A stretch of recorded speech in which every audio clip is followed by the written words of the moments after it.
నేను పార్టీ తరఫున మాట్లాడడానికి రాలేదు, కానీ మా ప్రజలు తాడి ప్రజల తరఫున మాట్లాడడానికి కోసం మీ ముందుకు వచ్చాను.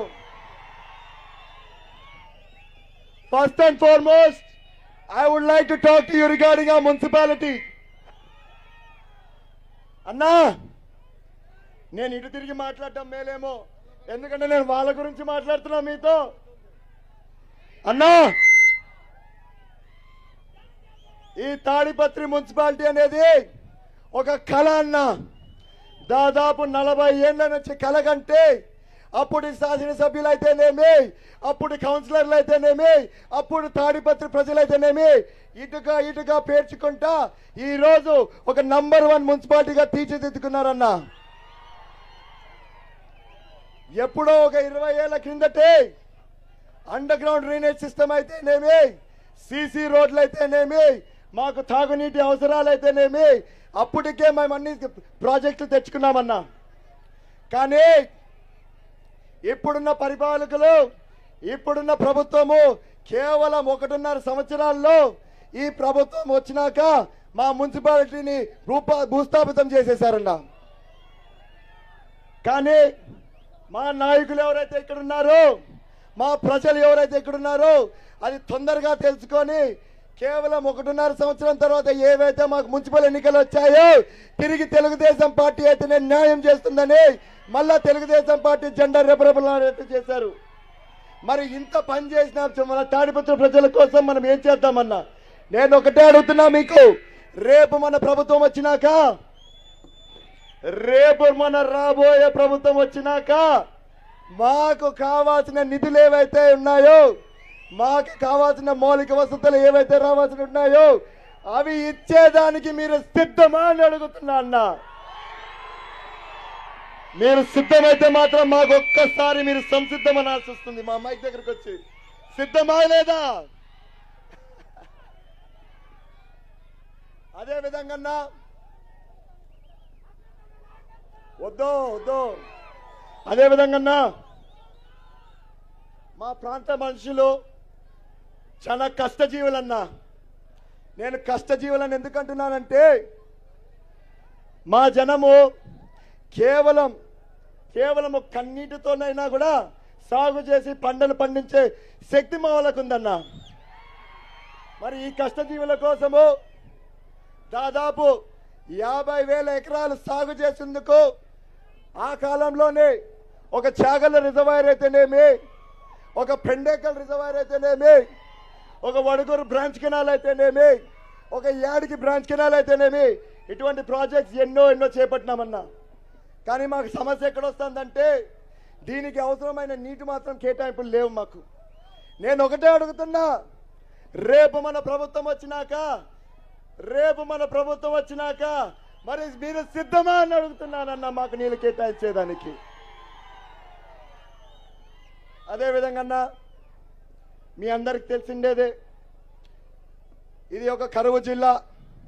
అందులో తాడిపత్రికి ప్రత్యేకంగా ఎక్కువగా నీటి సమస్య ఉంది. మరి 2006లో అప్పుడు శాసనసభ్యులు అయితేనేమి మన జేసీ దివాకర్ రెడ్డి గారు, అదేవిధంగా జేసీ ప్రభాకర్ రెడ్డి గారు ఇది గుర్తించి మాకు జేసీ నాగిరెడ్డి స్కీమ్ అని చెప్పి ఒక తాగునీటి పథకం తెచ్చారన్న. మరి ఈ తాగునీటి పథకం కేవలం తాడిపత్రే కాదు, పక్కనున్న సింగనమలకు కూడా ఉపయోగపడుతుంది. అదే మళ్ళా మన హయాంలో 2014 నుంచి 2019లో మీరెప్పుడైతే పంచాయతీరాజ్ మంత్రిగా ఉన్నారో మీ దగ్గరకు వచ్చి ప్రత్యేకంగా ఒక 125 కోట్లకి ఈ ప్రాజెక్ట్ ఎక్స్టెన్షన్ కోరాం. మీరు శాంక్షన్ చేశారు. కానీ ప్రస్తుత ప్రభుత్వం, ప్రస్తుత పాలకులు ఎవరైతే ఉన్నారో ఈ ప్రాజెక్ట్ని మాత్రం పూర్తి చేయలేకపోయినారన్న. మరి రేపు మన ప్రభుత్వం వస్తే మా తాడిపత్రి దాహర్తు తీర్చేదానికి మీరు సిద్ధమా అని నేను మిమ్మల్ని అడుగుతున్నానన్నా. అదేవిధంగా మా నియోజకవర్గంలో దాదాపు 20,000 పైగా చేనేత కార్మికులు ఉన్నారన్న. మరి ఈ చేనేత కార్మికులకి రావాల్సిన ముడిసరికి అయితేనేమి, రావాల్సిన సబ్సిడీలు ఏవైతే ఉన్నాయో ఇవి ఏవి అందట్లేదు. అందుకని ప్రస్తుతం ఎవరైతే ఉన్నారో ఈ చేనేత కార్మికులు వాళ్ళు వేరే పని చూసుకుంటున్నారు. అదేవిధంగా కొత్తగా రావాలనుకుంటున్న వాళ్ళు భయపడుతున్నారు. మరి రేపు మన ప్రభుత్వం వచ్చాక వీళ్ళని ఆదుకుంటారా లేదా అని సభాముఖంగా మిమ్మల్ని అడుగుతున్నానన్నా. నేను అన్నా మనకు సమయం ఎక్కువ లేదు, అందుకే అన్నా తొందరగా కట్ చేయబోతున్నాను. ఇది చాలా ఇంపార్టెంట్, మీరు దృష్టి సాధించాల్సిందే దీనిపైన. మన ప్రాంతంలో ఉన్న ఇండస్ట్రీస్ గురించి మాట్లాడబోతున్నాను నేను. అన్నా ఈరోజు మా ఊరిలో 3 పూట్ల తింటున్నారంటే, రోజు కొత్త బట్టలు వేసుకుంటున్నారంటే, రోజు వాళ్ళకి కావాల్సిన విధంగా వాళ్ళ ఎంటర్టైన్మెంట్ ఉందంటే అది కేవలం ఒకప్పుడు మా దగ్గర ఉన్న నాపరాయి అయితేనేమి గ్రనైట్ పరిశ్రమల వల్లనే అన్నా. కానీ ప్రస్తుత ప్రభుత్వం, ప్రస్తుత పాలకుల వల్ల నిర్లక్ష్యం వల్ల వాళ్ళు పెంచిన ఏవైతే రాయితీలు ఉన్నాయో, ప్లస్ అదేవిధంగా టాక్సేషన్ సిస్టమ్స్ ఉన్నాయో, అదేవిధంగా విద్యుత్ ఛార్జీలు ఏవైతే వాళ్ళు వేస్తున్నారో అవి కట్టలేక దాదాపు 80% వరకు పరిశ్రమలు మూసేశారన్నా. వీళ్ళందరూ నిజం చెప్పాలంటే రోడ్డున పడ్డారన్నా. తినేదానికి తిండి లేదు, కట్టుకోవడానికి గుండె లేదు, అదేవిధంగా ఇంటి పైన సరిగ్గా ఇల్లు కూడా లేని పరిస్థితికి వచ్చేశారు. మరి ఈ పరిశ్రమలలో దాదాపు 30,000 మంది వరకు పనిచేసే వాళ్ళన్నా ఇంతకు ముందు. మరి 80% మూసేశారంటే మీరే ఒక్కసారి ఊహించుకోండి ఎంతమంది బయటపడ్డ రోడ్డున పడ్డారు. మరి అన్నా నేను అడుగుతున్నా ఈరోజు మళ్ళా మిమ్మల్ని సభాముఖంగా, మీరు మా పరిశ్రమలు ఆదుకుంటారా లేదో ఒక్కసారి సభాముఖంగా మీరు చెప్పాలని నేను కోరుకుంటున్నానన్నా.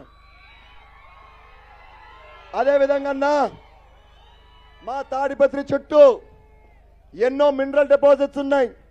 దానిలో స్టీట్ అయితేనేమి, లైమ్ స్టోన్ అయితేనేమి, డాలమైట్ అయితేనేమి, ఇట్లా చిన్న చిన్న మినరల్స్ చాలా ఉన్నాయన్న. ఈ మినరల్స్ చిన్న చిన్నవైనా కూడా ఇక్కడ mid, medium, large scale industries ఎన్నో ఉన్నాయి ఇక్కడ.